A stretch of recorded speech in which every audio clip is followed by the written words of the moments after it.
د غرونو منځ کې په یو وړوکي شانتې کلي کې یو ړنده بوډۍ اوسېده چې د هغې نوم زینب و.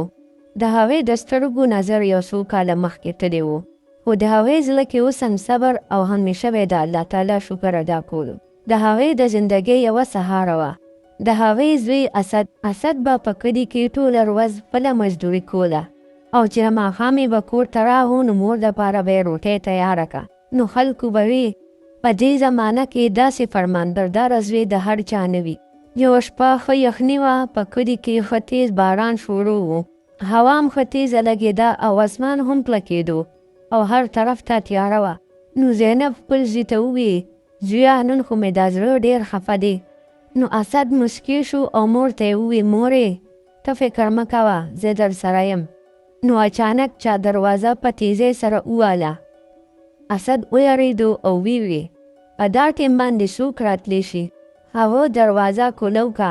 نو بهر یو بابا ولاړ و چې ټول د اوبو لون خوش و او هغه ډېر کمزوری و. هغه اسد ته وویل: زویه، زه یو مسافر یم، ما نه لاره غلطه شوې ده، ته ما ته د یوې شپې دپاره پناه راکولی شي؟ اسد سوچ وکړو، د هغوی کور هم وړوکی و، د خوراک دپاره ورکه رسوم نه.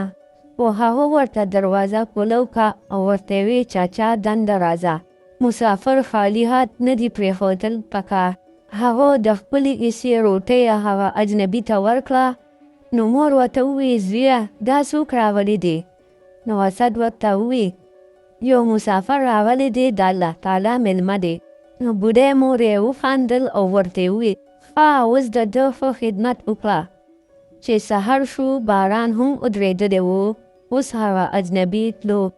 په تلو کې اسد ته وویل: زویه، تا د شپې د خپل ضرورت نه سیوا زما خدمت وکړو.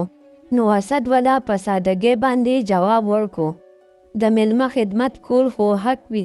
نو هغه اجنبي د خپل جیب نه یو وړه شان تیلی راویسته او د اسد په لاس کې کېښوده. دا زما د طرف نه بلکې ستا د نیکۍ انعام دی. هغه دا ووی او هغه لاړو. اسد تیلی کولو که، نو په هغې کې دنده ډېرې پیسې وې.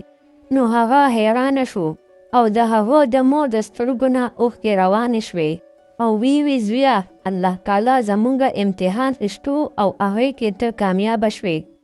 د هغې ورځ نه پس به اسد د مزدورۍ دپاره منډې تړلې نه والې. هغه په کلي کې یو وړوکی شانتي دوکان کولو کو او اوس به د مور خدمت نور هم زیات کولو. د کلي خلکو به وي چې په کوم کور کې د مور دعا وي نو هغه کور هېڅکله خالي نه وي. او چې کله به هم چا د اسد نه تپوس وکړو چې تا په یو اجنبي باندې دومره بروسه ولې وکړه، نو هغه به مسکی شو او جواب بیا ورکړو چې کله ناکله په دروازه باندې انسان نه، د الله تعالی رحمت دروازه وي. نو دې ویډیو نه موږ ته دا سبق میلو شو چې د مور خدمت او مهمان نوازي داسې نیکیانې دي چې د دې صله ضرور میلاویږي. ملګرو، که چېرې دا ویډیو ستاسو خوښه شوې وي نو ویډیو لایک کړئ او چینل سبسکرایب کړئ. ډېره مننه.